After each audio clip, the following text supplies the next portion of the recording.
Hey everybody, Rebecca here with Elevate Leadership. I'm super excited about today's interview. Today we'll be interviewing my personal friend and pastor, Bruce Glines, the pastor of Sutter Community Church in Sutter, California. Now, I have been announcing that we're going to be doing these interviews. You're going to really enjoy what he shares. It was an awesome interview. I cannot wait for you to hear it and listen to it and see what he has planned moving forward. We have a lot more local leaders coming up soon, so make sure you like and follow my page in order to be able to see more of these types of interviews. It's Rebecca Hanson, Coach. I will put the link in the comments below. Enjoy the interview. Hey everybody, this is Rebecca here with Elevate Leadership, where we empower healthy relationships in families, marriages, and in business. I'm excited to be here today with my guest. I've been promising you guys that I was going to put some videos up supporting our local businessmen and business leaders, and so I asked my friend Bruce Glines, who is the pastor of Sutter Community Church, to join me today on this call. And so I'd like to take a minute and just explain how I know you, Bruce, so which you already know how I know you, but okay. I'll let everybody else know how I know you. Just remind me. There you go. You became the pastor here in what year? 2007. Okay, so 2007, Bruce became the pastor here at Sutter Community Church, and at that time my husband and family and I were attending here, so he became our pastor in 2007, so that means we've known you now for, I got to do math now, that's at 10. It's a while. Yeah, 13 years, I think. 13 or 14 years? Don't make me have to do math. This isn't school. 13 or 14 years I've been here. No, so known you for 13 or 14 years, and not only have you been my pastor, but you've also become a very good friend to both John and I. And I just wanted to actually take this moment and tell you how much I appreciate your friendship, how much I appreciate your leadership of the church, of this community, and I don't take that lightly, and I don't say it just because we're on video. I actually do feel that. I want to make sure that you know how much we appreciate you. Thank you. And that is why I chose to interview you today, because I want the people in this community to know that you have an impact on the lives around you. And so... Thank you. It's good to be here with you today, Rebecca. Yeah. Thank you for inviting me. Awesome. So tell me a little bit about what you do. What do I do? That is a deep subject, okay? And well, my primary my responsibilities here, of course, is pastoring the church. And this is a smaller church, and I've come from larger churches that had full staffs. And here I'm what they call a solo pastor. And in this small church at the edge of this small community, it was the best decision I ever made coming here. And we have no regrets whatsoever. It's been absolutely fantastic because we've got to meet people like you and like your family and become friends. And so anyway, that's my primary responsibility. For many, many years, till recently, I was the CEO of a nonprofit organization called Serve International. And we ministered to those who have been forgotten in Latin America. And so we have built churches, we've built hospitals, medical clinics, dental clinics, and that type of thing. And recently we turned that over to the Mexican staff in Mexico City, and it's theirs. And we started a nonprofit there as well. And I just do a lot of work in the community, work with a lot of organizations, and in my responsibilities here, I do a lot of counseling, teaching, preaching, leadership training, and I could go on and on, but I won't, okay? I'm just a busy guy, and former businessman as well. So I have that in my background. Actually started a business here in this community, right? Yes, yeah. Back in 1977, my wife and I, we started what is Glines Carpet One right now, and it's still in the family. Nice. And we left that 25 years ago or so to follow God's call into the ministry. So that's awesome. Yeah. That's awesome. So what do you find are the challenges of maybe being in the place of the position or the place of place where you've been placed? That's kind of a run on words, but Well, I think the main challenges, and I think that anybody watching this podcast, whether you're from the nonprofit arena or the for-profit arena in business, it's been the culture has changed. And people, whether they be customers or your customer base, they're getting harder to work with because there's been a paradigm shift in our culture, and we don't have a lot of kindness out there any longer. It's more of a demanding customer base. It's there's a lot less forgiveness, willingness to work together and to collaborate on projects.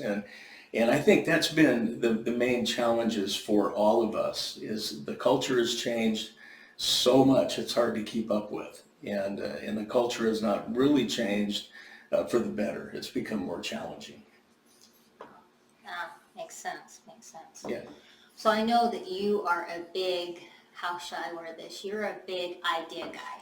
A big idea guy. You Okay. have a lot of ideas that over the years that I've known you, you have a lot of, want to see this happen and that happen. So I think I consider you a big idea guy. Okay. Yeah. So what do you see as something that's one of your goals that you want to work toward? And it can be personal, ministerial. Well, that's a very good question right now. And Shelley and I, my wife and I, we both turned 65 this year. Shelley's retiring in... She can appreciate you sharing her age. Oh, she's okay with that, yeah. Yeah, we met each other in 5th grade. We've been together for a long time. And, what was the question again? Goal. The goals, okay. Yeah, and so right now, we're really trying to figure that out. And I believe that I'm right in the place where I need to be right now. And but I have been working with a consulting company out of Atlanta, and I'm not going to continue to do so. And so I'm just kind of looking how I can spend more time in my own community and giving back to my community in my latter years, as well as pastoring. And so I'm just trying to bring everything home and simplify, get a few of those irons out of the fire so I can focus on something. And there have been a lot of opportunities to do that, but I haven't really seen a clear direction on that. Working with humanitarian efforts within our own community, relief efforts, things like that. I'm also a police chaplain, and I have been engaging in that more like I have in the past. And so I really love working with that, supporting law enforcement officials, correctional officials, and supporting them in their work. Because as well as I do, that's the toughest job in the world. And I've done that for 20 years. And so I've got several opportunities, I want to zero in on my own community in my latter years and give back. Okay. Yeah. So is that the big dream? Well, you asked me for a big dream. I don't know what that is right now. I'm living the dream right now. And, just some personal background. I have 3 wonderful daughters, a couple of great son-in-laws, and I have 8 grandchildren, and they all live here. They've all relocated back here as well. And so I would say that I am living the dream right now as far as that goes. But I'm in a different place in life at 65 than I was 45 or 25. And so we're just, I'm just, looking at a few different things that I really enjoy doing and want to focus on those in my latter years. Not because I have to do something, but I just really enjoy doing that, and I can give back, to the community. So I guess I can't really answer that big dream, okay? I think that's a hard question for anybody to answer. Well, I'm living it, so. So what inspired you to take the life path that you took? Like right now you're, focusing on, you have several different things you're doing, but your main job, I guess, is a pastor. So what inspired you to take that career, that calling, I shouldn't say career, that calling path? Well, when you talk about a call, that's really hard to explain to someone. But I felt called to the ministry when I was 16 years old. But when I graduated high school, I had several opportunities, scholarship opportunities with three colleges, and I just didn't know what I wanted to do. So I attended my local college right here, Yuba Community College, majored in business, and that's when we launched a brand new business, and it was in the area of floor covering, interior design, that type of thing. And we were 19 years old. Both of us were 19, attending community college, and I'll tell you what, it was hard work. It was very hard work. We had little capital to invest in the business at the beginning, but we just felt like God really blessed that business. But at the same time, as our business grew and as we added employees, bought our first commercial piece of property, I knew that my life's calling was ministry and working with people in that way. In the business, I loved helping people's dreams come true for their homes, and that's a big deal. A home is very important to people, and we took that seriously. But working with people in their homes, I could see that there was greater need. And so finally, about 13 years into that, we made the transition from that into ministry full-time, relocated, and went back to college and finished college and seminary and became ordained, and that's the path that we've taken. And so we ministered, I think it was 14 years in Petaluma, and 14 years here, and I think I was at the business 13 or 14 years. And I've never regretted that. And the business is still very healthy. It's growing. It's expanded to 3 locations, still in the family, and so we have a little advisory role once in a while in that. But I've never regretted making that decision. So that's been a few years since you feel like you've been called into ministry. You said it's 16. Yes. So how do you stay inspired, shall we say a few years later, how do you stay inspired to continue doing what you're called to do? Ministry is a lot like a business in so many respects. And as long as you're moving forward, you're setting goals, achievable goals, you're sitting down and with strategies, you're setting your strategies on how to get from here to your goals, and you have many goals in your life. I think that keeps you leaning forward, and it keeps you interested in anticipating what the next step is, what you're going to do to fulfill a strategy to get to the next strategy in order to finally get to that goal. And I've always with intention, I've tried to live leaning forward, and tried to live by looking forward, glass half full, looking for opportunities everywhere around me. Because you never know where an unexpected opportunity is going to come from. And it may be something you never thought of before. Yeah. But as people with an entrepreneurial spirit, you do that. You're just looking, you're anticipating, you dream, and I think everybody that's probably listening to this podcast knows exactly what I'm talking about. But that's how I stay. I also keep involved in education, every possible thing that I can do. And I've been accepted into a doctoral program. Don't know if I'll ever finish it.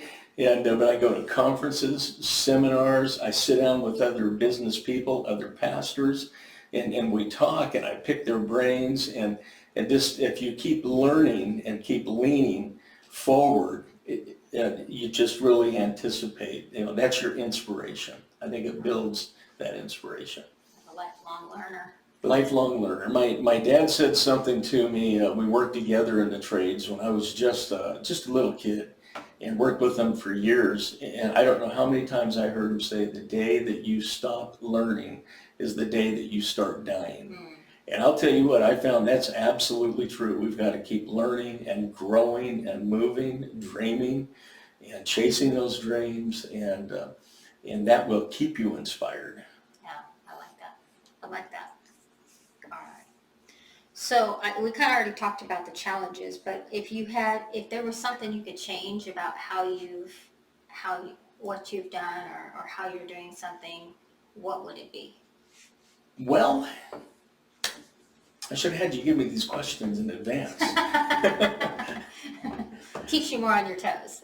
Yeah, when we're talking ministry and we're talking a call on your life, and it's a call to fulfill God's will in your life, as well as the life of organizations that God calls you to.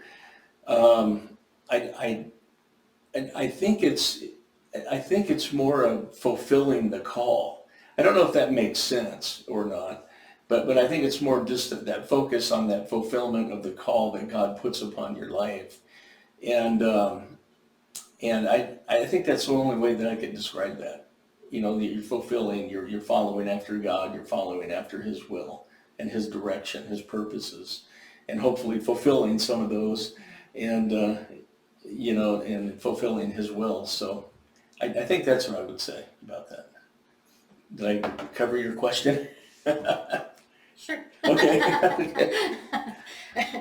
So we have obviously just been through something that has been like nothing any other generation has ever That's true. faced Yeah. over the last couple of years, worldwide, not just community or nationwide, Yes. but worldwide.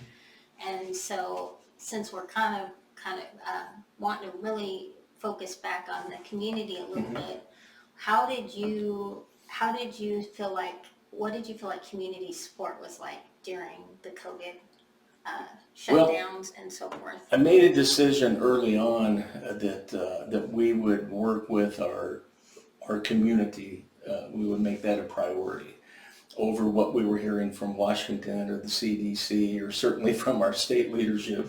And because you couldn't make heads or tails out of what they were trying to do or where they were trying to lead us. And they were changing this almost daily. Sometimes they would change requirements and what they were encouraging us to do, sometimes 2 or 3 times per day. It was really hard for me to keep up with that. And so I felt like our most valuable relationships are locally, in the congregation that I serve, the communities that I serve, and because they're based on friendship, and in friendship it takes years of investing yourself in the life of another person and vice versa. And I didn't want to endanger those relationships at all while caring for our community and caring for our congregation, which would be like your customer base if you're a business person. And so I had some real priorities there, and I just had to begin to navigate the best that I could. The first thing I did was take liability off of our church board, because while we were dealing with the COVID, I was going to stay within the requirements, but I was going to push a little bit forward, because people need what we offer here. And especially the kids out of school, and people isolated in their homes, and all the things that we've heard about, all the effects of what COVID had and still has today. I just really had to focus on how do I reach out to our community, beginning here again, and giving people an opportunity to stay in contact with each other, with the church. And so anyway, I just connected with all of our local governments, board of supervisors, city councils, our own health department, and I moved forward with great caution. Safety of our congregation was first and foremost. We closed at the beginning, and then we began to have outdoor services. We built a stage in the back under our redwood trees. Really hard to get people back into the church, but we had all the wildfires, and the air quality was so bad. People were getting sick, and at that time we were supposed to stay closed. But I made the contacts with everybody in my local government, and we reopened with all the safety precautions and measures in place. And so we were doing everything we possibly could to stay in contact with everyone, from the government to other community leaders, church leaders, and that was a real source of encouragement for me, and helping me make some decisions, and as well as our congregation, in our own community and our congregation. And so those are some things that we did. The whole time was safety and relationship, and how do I preserve the health of people, and relationally, and medically, spiritually, and how do I work with our local government without endangering those. And so we just made our way through. It was sometimes day by day, sometimes it was week by week. I'd make a decision and have to take a step back sometimes, and take another option, and then get back to the original after that. It was very difficult, as it is with people in business and nonprofit, for-profit world. Very, very difficult, and every region was different. Every city was different. Yeah, every state was different. Every country is different. And I do a lot of international work as well, and people are really, really struggling internationally. We're just not hearing about it. I mean, really struggling with COVID still. And so I just did the best with every opportunity I had, the best that I knew how. And basically we just navigated through these unprecedented times. And I think we're going to see a second wave of need now with the psychological help and spiritual help, social help that we're going to have to face now. There's another wave of that just beginning to come in. Yeah. So Yeah, I'm hearing a lot of that. yeah. Hearing a lot of that. So what would be your advice to somebody who's, especially now when people are trying to get their bearings from normal, and then now some people are starting from scratch, some people are starting over, some people are restarting. Yeah. What would be your what would be your advice to a business or a pastor trying to step into a new opportunity or step forward? What would be the advice you would give them? Well, I would say first that self-care has to be something that has to happen. You've got to make sure that you are healthy, and that you're healthy again, emotionally, spiritually, relationally, because there's been a lot of damage inflicted on people, businessmen. Man, I just felt so bad about that, and man, I'd watch the news, and I would reach out to businessmen and try to encourage them. And several of my friends in small business, their business doesn't exist anymore, and that was just totally heartbreaking. But what you need is a strong foundation. If you've survived this, you've got a strong foundation, and so you can continue to chase your dreams, and to try to attain your goals in that way. And but you really need a strong, solid foundation, and with yourself personally, with your staff, with your team, and whatever else your business entails, is you have got to get the foundational things taken care of first. And because if you don't, the house is going to fall. And so we've got to get that strong foundation based on the right things, the right principles for business. Why are you doing business? What is your business culture? You're going to have to reset that. You're starting over, and you're doing business in a different way. Even if you've been able to stay in business, you've got to change now as the culture is changing. And so you need a strong foundation based on integrity, and honesty, transparency, and sustainability.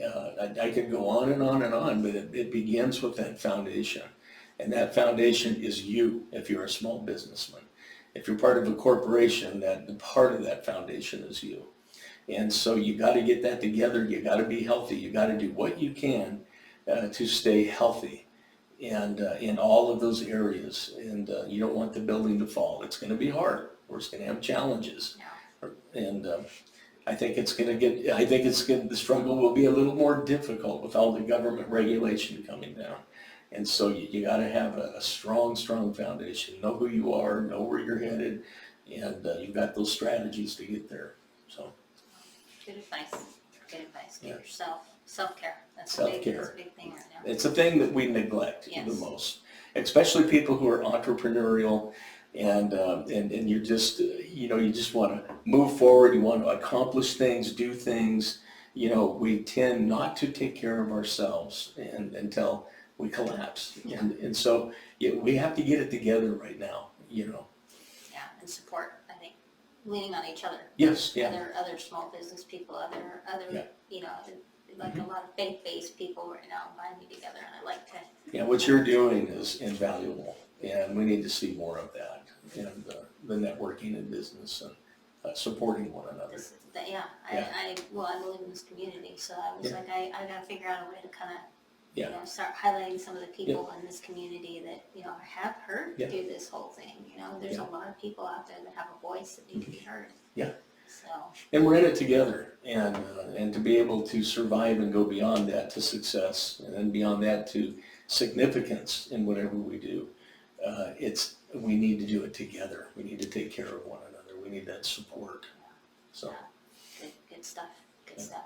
So if somebody wants to find out what you're doing, follow you, watch maybe what you have going on, how would they go about finding you? Well, we are changing and adding things all the time. I am on Facebook. Our services are on Facebook at 10 o'clock on Sundays. And then I'm on Facebook from anywhere for 30 minutes to an hour, Tuesdays and Thursdays at 9 o'clock. And we talk about the times and what God has to say about the times and how that affects how we live in the times. And I started the first week that we were in isolation. God put it on my heart. I was going 5 days a week for months, and then 3, and then 2. But it's just my way of reaching out, and it's amazing how that's built a community of people. And we're talking more than, it's not just hundreds, but we really have a huge community of people that are following us, and it's international as well. And the international community is kind of networking with our community here through that, which is a really awesome thing. It really is, and it's helpful to both. But basically that's it. You can get in touch with me here at the church, and so we're here to serve our church community, our business community, and I have a strong background in both.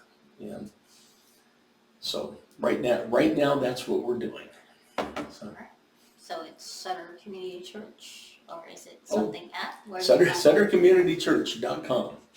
Okay, you can get in touch with me right there. You can get in touch with me on our church Facebook page, or my personal page, Bruce Glines, Glines, and promise to get back to you. So, Yeah. so messages accepted. Okay, yeah, messages accepted. Yeah. Well, that's pretty much all of my questions for today, but I wanted to personally thank you for being willing to come on and share your heart. Yeah. I love hearing the story behind a lot of that I did know since we've known each other for a long time, but I love to hear like each step, because sometimes we'll look at somebody and we'll say, oh, they're in the place I want to be, and we don't realize all the steps it took to get there. Life is a process. It is a process. A long process. Yeah. Absolutely. But definitely thank you again, and thank you for sharing your heart with me and with the community, and I'm hoping that a lot of people will be able to hear this and be able to be encouraged to move forward, because we are definitely in a new time. Unprecedented times. I don't want to say that word. We are in a new time, and I'm excited about the time. Yeah, I am so too. I think that this is going to be, if we choose to allow it to be, this could be the best year yet. I think so too. Yeah, I love the idea of